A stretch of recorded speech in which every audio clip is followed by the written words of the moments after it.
5 seconds to go.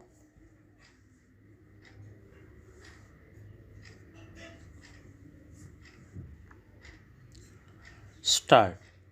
The history of the development of our railways is, in short, the history of our national development. Over the decades, the railways had undergone many changes and had to pass through many vicissitudes before they could attain their present strength and size. Prior to independence, the foreign rulers used the railways primarily as an instrument for colonial expansion. The growth of the railways during that period was unplanned and haphazard and had little relation to the requirements of the country and its people. The policy of the railways then lacked national perspective. It was only after independence that we witnessed a sea change both in the expansion and operation of the Indian railways. They have contributed in a large measure not only to forge links between different regions but to quicken the pace of national development and social cohesion. The railways today have acquired expertise and technological skill in all fields of construction and operation. It is a novel feature that the Indian Railways have a research and design wing which carries in investigations into the various technical aspects of the railway operations. Steam engines, diesel engines, coaches, wagons, signaling, and a host of other accessories and stores are now manufactured in the country. Today, the railways have a unique place in our national life. They are not only carriers of passengers and goods but also promoters of national unity and economic progress. It is heartening to know that the India made railway equipment is in use in the railways in many developing and developed countries. This bears ample testimony to the technical advancement and expertise achieved by the Indian Railways. I am glad that after the new government has come into existence, a new deal for the well being of the workers has been launched.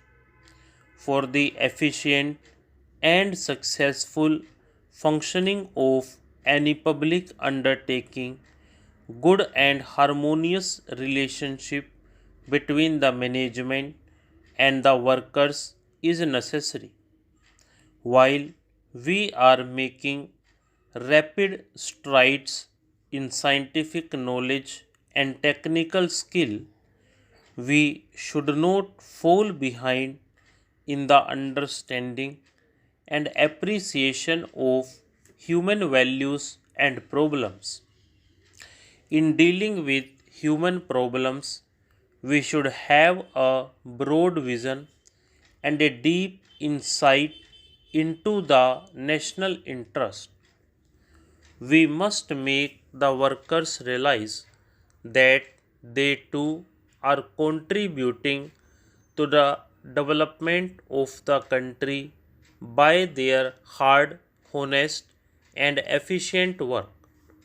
I am glad that the workers' participation in the management is being encouraged largely.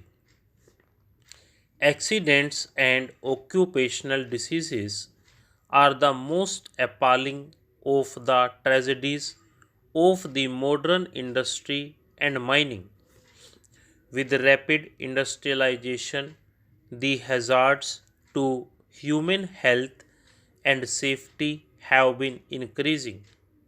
One can sustain economic development and better distribution only by ensuring greater safety and better health in all industries and occupations. I note with satisfaction that the government has been aware of all these obligations and has been taking steps from time to time. The Factories Amendment Act 1976 has spelled a number of measures to step up the safety standards on the shop floor. I am also given to understand that a beginning has been made to impart intensive training for the safety officers to be appointed by large undertakings.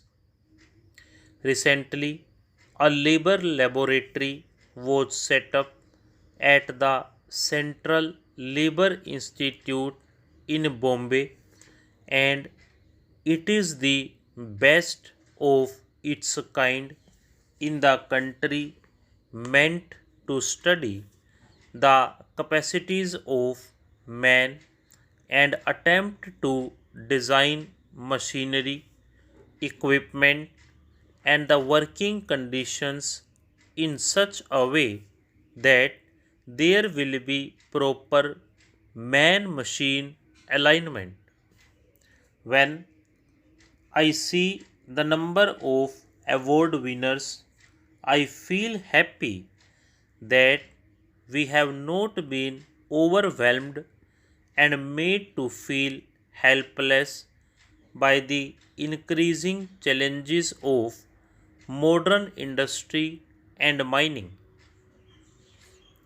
I would like to remind you that in such endeavors we can achieve tangible results only through a participative approach.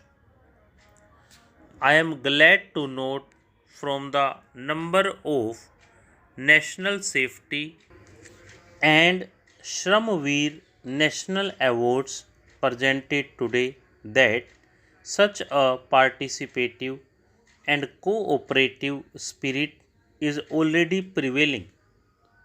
May I congratulate the workers who have made useful suggestions which I am sure will help in boosting safety and productivity in industry. The industrial organization who have provided a fillip to these employees who deserve our congratulations. I would only appeal that we should increase such cooperative endeavor since we have still a long way to go.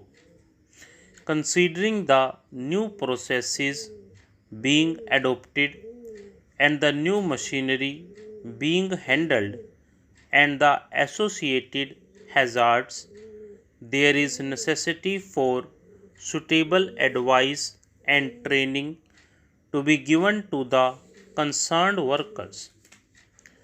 After all, for most of the industrial processes and machinery, there are well defined safeguards and safe procedures. All that is needed is that one should be aware of these and also scrupulously adopt them.